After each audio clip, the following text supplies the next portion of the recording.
Good morning and welcome to a very special edition of A Day in My Life. Today I'm showing you what my day job looks like. It's a mixture of the typical chaotic Lizzie, some weird foods, familiar faces, and my general weirdness.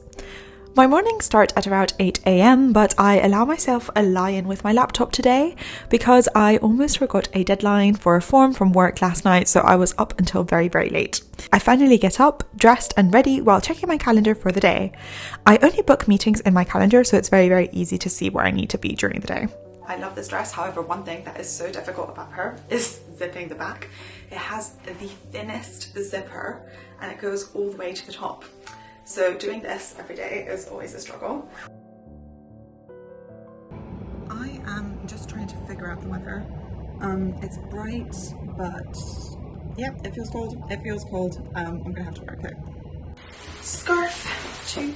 Oh, I need to check the itinerary because they're changing the tubes, so I don't actually know any longer what's the easiest way for me to get into the office. Okay, let's head. The tubes were a hot mess, and after waiting for 10 minutes each in two different stations for my tube to arrive, it apparently was continuously cancelled and I decided to just give up and take an Uber to the office. My frustration at the long commute quickly disappeared as I got to have a little car tour of London with Snoop Dogg playing in the Uber, which actually was lovely. I finally actually make it into the office, and after a quick catch up with everyone, I grab myself some breakfast and sit down to start working. Our snack selection in the office is honestly 10 out of 10 today. I am currently working as a strategy consultant, which mainly involves trying to understand and grasp all current systems and content in the products of the company and then come up with ways to improve them. It's actually a super creative job that requires that I learn a lot about marketing, business, finance, consumer behavior, niches, customer profiling, and so many things I absolutely had no clue even existed a few years ago. My deadline for the day is to complete my pitch for the strategy of the highest paying customers of our product, so no pressure. I find myself having a lot more fun and being a lot less productive in the office. I soon get distracted by some fish skin duck egg snacks someone sent for us to try. They've been sitting on the desk for weeks and absolutely no one's dared to brave a taste test yet. As absolutely vile as they sound, they actually weren't that bad. Actually wretched. Salted egg, fish skin, dangerously addictive. I doubt that. Oh, to be fair, it's actually quite good. It tastes like crisps. Okay. Oh, I think I've got your big bit. It's like a whole thing. It doesn't taste like fish. It tastes a bit like ranch. Well, you know what? Right! What was it? It's Lovely. It's like pork scratchings. I definitely would buy them as a joke. Sadly, I didn't manage to convince too many other team members to try them. As wonderful as the duck fish skin was, we did order proper food soon, which I had while typing away a bit more. We soon get a delivery for one of Ali's new overpriced chairs, which he arrives just in time for, and also half an hour after he was actually due in the office. It's then time for our first team meeting, where we pitch, compare, and plan to allocate work to each other during the rest of the week.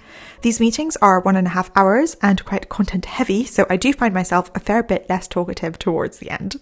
After the meeting, I feel I am in dire need of a coffee, which for me tasted honestly a lot worse than the duck fish skin stuff.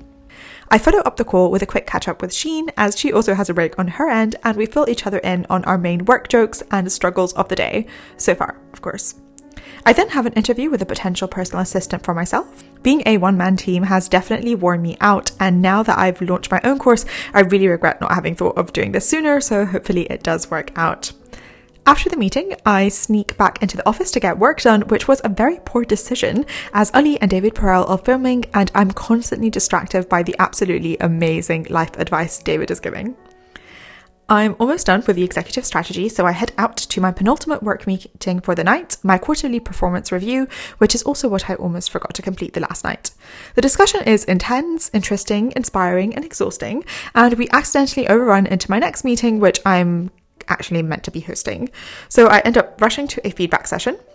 where our students join to share tips and feedback on each other's content, strategy, hooks, anything really. The session, as always, ends up being super fun, and I go back upstairs into our office space, semi-drained, but extremely keen on finishing my project today. It's due in a week's time, but I'm a definite work binger, so I wouldn't be able to sleep unless it's finished. I do manage to wrap it up, send it in, explain what it is. As I wait for Angus to leave the messy office, I start tackling my next strategy project, the customer onboarding. We head out and take a more secure but quite far away from Tube home. I honestly wish I was also the kind of person who would be able to walk around London for 20 minutes with a guarantee of not being absolutely lost. So I'm very jealous of Angus's orientation sense, and actually I do make it home in one piece. I'm absolutely knackered at this point, and as I consider the pros and cons of just going to bed immediately, I decide to get dressed and head out to the gym. I've put my phone to charge because I've been filming on it all day and the battery is low, and I don't think I can do a full gym sesh without having my headphones on, so yeah, we're gonna do that. Very interestingly, actually, am I the only crazy person who takes her phone with her to sauna? I do wrap it up in a towel, but I need to have like my headphones on so I can listen to some music or a podcast while I'm in the sauna because I feel very bored otherwise. Is that completely weird? Let me know, am I the only one who brings AirPods into sauna? But yeah, I'm going to charge that up for maybe like 5 minutes only, just enough for the gym workout, and then we are going to head before I decide to just crash in my bed because I am feeling extremely exhausted already. My favourite gym music is listening to Sheen's voice because we're very much in the habit of having Zoom calls during my workouts, during which I probably look unhinged as though I'm constantly talking to myself. Anyway, our chat continues once I'm home with a much more coherent version of myself getting to properly debrief on our day. I'm still tempted to work on the onboarding strategy, so with a fresh wave of inspiration that came from God knows where, I do a few more hours of work. I start my nightly unwind by deciding to escape with something calming and relaxing. Tonight, that's a crime documentary about a murder at a nightclub, which honestly makes me feel better about my antisocial life. I lie in bed with this Curiosity Stream documentary, which very kindly are also sponsoring this video. Curiosity Stream has thousands of documentaries to choose from, and I do tend to gravitate towards the crime ones recently. If you're also weird like me and would like to join, by doing so you'd also get access to Nebula, a streaming platform for educational creators to post some of our nerdiest content that doesn't particularly fit on YouTube. If you're not into crime, I'd also strongly recommend the nature documentaries. They also tend to lead to less problematic dreams. You can get access to both for under $15 a year with a discount code in my description. At some point, I decide I do need to wrap it up, so I lie in bed, put on Harry Potter and the Prisoner of Azkaban audiobook, and fall asleep knowing I'll struggle to find at what point in the story I lost consciousness tomorrow. I wish you all a great day and don't believe everything you think. Thanks. Bye!